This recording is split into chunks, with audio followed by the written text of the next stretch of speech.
ನಮಸ್ತೆ ವೀಕ್ಷಕರೇ, ಬೆಳಗಿನ ಶುಭೋದಯ. ಇದು ನಾನು ಮಾಡ್ತಿರ್ತಕ್ಕಂಥ ಮೊದಲನೆಯ ವಿಡಿಯೋ. ಏನಪ್ಪ ಅಂದರೆ, ಇವತ್ತು ನಮ್ಮ ಮಕ್ಕಳು ಯಾಕೆ ಮಂತ್ಲಿ ಕರೆಕ್ಟಾಗಿ ಡೇಟ್ ಆಗ್ತಾ ಇಲ್ಲ, ಅದಕ್ಕೆ ಕಾರಣ ಏನು? ಎಲ್ಲದೂ ಹಾಸ್ಪಿಟಲಿಂದನೇ ಉತ್ತರ ಸಿಗಬೇಕು ಅಂತ ಏನಿಲ್ಲ. ನಿಮ್ಮ ಮನೇಲಿ ಹಿಂದೆ ನಾವು ಬೆಳೆದು ಬಂದಿರತಕ್ಕಂಥ ರೀತಿಗಳನ್ನು ನಮ್ಮ ಮಕ್ಕಳಿಗೆ ಅಳವಡಿಸಿದರೆ ಇವತ್ತು ಅವರು ಮಂತ್ಲಿ ಡೇಟ್ ಕರೆಕ್ಟಾಗಿ ಆಗ್ತಾರೆ. ನಾವೇನು ಮಾಡ್ತಿದ್ದೀವಿ ಅಂದರೆ, ಎಲ್ಲರೂ ಹಾಸ್ಪಿಟ್ಲ್ ಹೋಗೋದು. ಮೇಡಮ್, ನಮ್ಮ ಮಕ್ಕಳಿಗಾಯಿತು 2 ತಿಂಗಳಾಯಿತು ಪಿರಿಯಡ್ ಆಗಿಲ್ಲ, 3 ತಿಂಗಳಾಯಿತು ಪಿರಿಯಡ್ಸ್ ಆಗ್ತಾಯಿಲ್ಲ. ಡಾಕ್ಟ್ರುಗಳೇನು ಮಾಡ್ತೀವಿ, ಓಕೆ ಸ್ವಲ್ಪ ಬ್ಲಡ್ ಟೆಸ್ಟ್ ಮಾಡಿಸೋಣ, ಸ್ಕ್ಯಾನಿಂಗ್ ಮಾಡೋಣ, ಹಾರ್ಮೋನ್ ಇಂಬ್ಯಾಲೆನ್ಸ್ ಆಗೈತಿ, ಸೊ ನೀವೇನು ಮಾಡಬೇಕು ಅಂದರೆ ಅವಳಿಗೆ ಈ ಮೆಡಿಸಿನ್ಸ್ ಕೊಡಿಮ್ಮ, ಮಂತ್ಲಿ ಆಗ್ತಾಳೆ, ನೆಕ್ಸ್ಟ್ ಮಂತ್ ಕರ್ಕೊಂಡು ಬನ್ನಿ.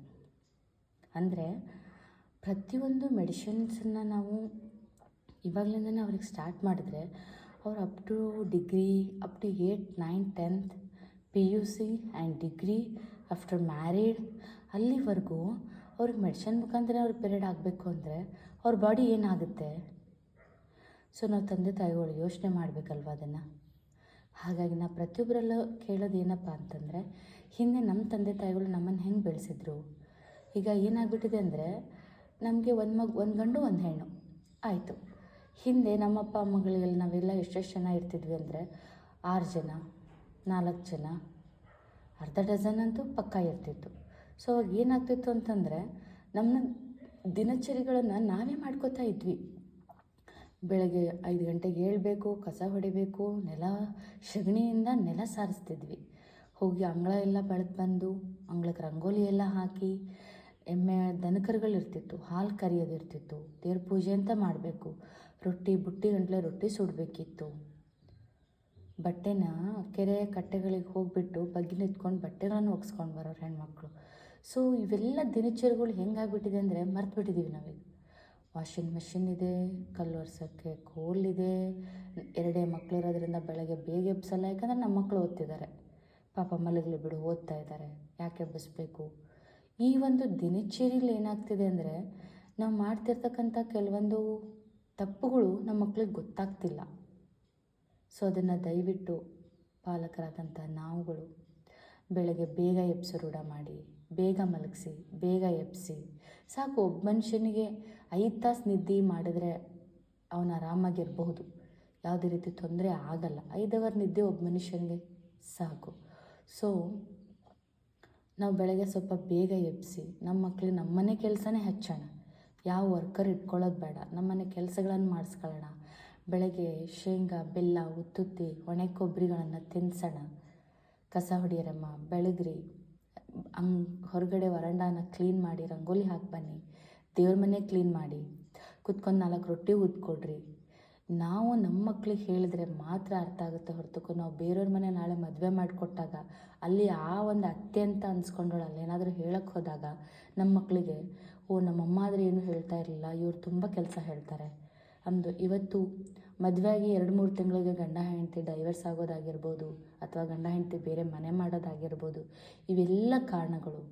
ಮದುವೆ ಆಗ್ಯದರಿ, ಮಕ್ಕಳಾಗಿಲ್ಲ ಅವಳಿಗೆ, 2 ತಿಂಗಳಿಗೆ 3 ತಿಂಗಳಿಗೆ ಪಿರಿಯಡ್ ಆಗ್ತಾಳೆ, ಹಾಸ್ಪಿಟ್ಲಿಗೆ ಹೋದರೆ PCOD ಪ್ರಾಬ್ಲಮ್ ಅಂತಾರೆ, ಓವರಿಯನ್ ಸಿಸ್ಟ್ ಅಂತಾರೆ.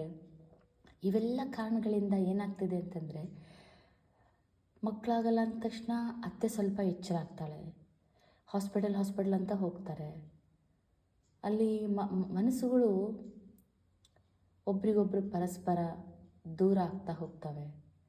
ಯಾರಿಗೇ ಆದರೂ ಮದುವೆ ಆದಮೇಲೆ ನನ್ನ ಮನೆಗೆ ಒಂದು ಮೊಮ್ಮಗು ಬರಬೇಕು ಅನ್ನೋ ಕನಸು ಇಟ್ಕೊಂಡಿರ್ತಾರೆ. ಅದು ನೀವಾದರೂ ಆಗಿರ್ಬೋದು, ಅಥವಾ ಬೇರೆ ಮನೆ ಅಮ್ಮ ಅತ್ತೆ ಆದರೂ ಆಗಿರ್ಬೋದು. ಹಾಗಾಗಿ ಈ ಒಂದು ಮಂತ್ಲಿ ಪಿರಿಯಡ್ಸು ನಮ್ಮ ಮಕ್ಕಳಿಗೆ ನಾವು ಕರೆಕ್ಟಾಗಿ ಮಂತ್ಲಿ ಡೇಟ್ ಆಗ್ತಾ ಹೋದರೆ ಅವಳು ಯಾಕೆ ಪ್ರೆಗ್ನೆನ್ಸಿ ಆಗಲ್ಲ? ಅವಳಲ್ಲಿ ಓವ್ಯುಲೇಷನ್ ಕರೆಕ್ಟಾಗಿ ಇತ್ತಪ್ಪ ಅಂತಂದರೆ ಅವಳು ಯಾಕೆ ಪ್ರೆಗ್ನೆನ್ಸಿ ಆಗಲ್ಲ? ಆಫ್ಟರ್ವರ್ಡ್ಸ್ ಹಸ್ಬೆಂಡ್ ಪ್ರಾಬ್ಲಮ್ ಏನೇ ಇದ್ದರೂ ಅದು ಮತ್ತೆ ವೆಸ್ಟರ್ನ್ ಮೆಡಿಕೇಟೆಡ್ ಇದ್ದೇ ಇರುತ್ತೆ, ನೆಕ್ಸ್ಟ್ ಟ್ರೀಟ್ಮೆಂಟು. ಬಟ್ ನಮ್ಮ ಮಕ್ಳದ್ದು ನಾವು ಸರಿ ಮಾಡ್ಕೊಳ್ಳೇಬೇಕಲ್ಲ.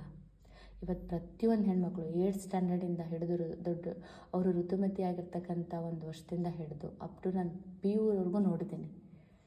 ಎಲ್ಲ ಹೆಣ್ಮಕ್ಳು ಬರ್ತಾರೆ, ಮೇಡಮ್ 2 ತಿಂಗಳಾಯಿತು, 3 ತಿಂಗಳಾಯಿತು, 4 ತಿಂಗಳಾಯಿತು, ನಾವು ಪೀರಿಯಡ್ ಆಗಿಲ್ಲ ಅಂತಾರೆ. ಕೇಳಷ್ಟು ತಾಳ್ಮೆ ಇರಬೇಕಲ್ಲ ಗ್ರಾಹಕರೇ. ನಾ ಹೇಳೋದು ಒಂದೇ ಪ್ರಿಯ ವೀಕ್ಷಕರೇ, ದಯವಿಟ್ಟು ತಂದೆ ತಾಯಿಗಳಾಗ್ತಕ್ಕಂಥ ನಾವುಗಳು ಎಚ್ಚೆತ್ಕೊಳ್ಳೋಣ. ನಮ್ಮ ಮಕ್ಕಳ ಆರೋಗ್ಯದ ಬಗ್ಗೆ ನಮ್ಮ ಗಮನ ಜಾಸ್ತಿ ಇರಬೇಕು ಅಂತ ನನ್ನ ಭಾವನೆ. ಹೇಳಿರೋ ಕೆಲವೊಂದು ವಿಷಯಗಳಲ್ಲಿ ನಿಮಗೇನಾದರೂ ಲೋಪದೋಪ ಅಂತ ಅನಿಸಿದರೆ ಕ್ಷಮೆ ಇರಲಿ. ಆದರೆ ಈ ಪ್ರಾಬ್ಲಮಿಂದ ಮನೆ ಮದ್ದಿಂದನೇ ಹೊರಗೆ ಬರಲಿ ಅನ್ನೋದಷ್ಟೇ ನಮ್ಮ ಉದ್ದೇಶ. ಎಲ್ಲರಿಗೂ ಒಳ್ಳೆಯದಾಗಲಿ.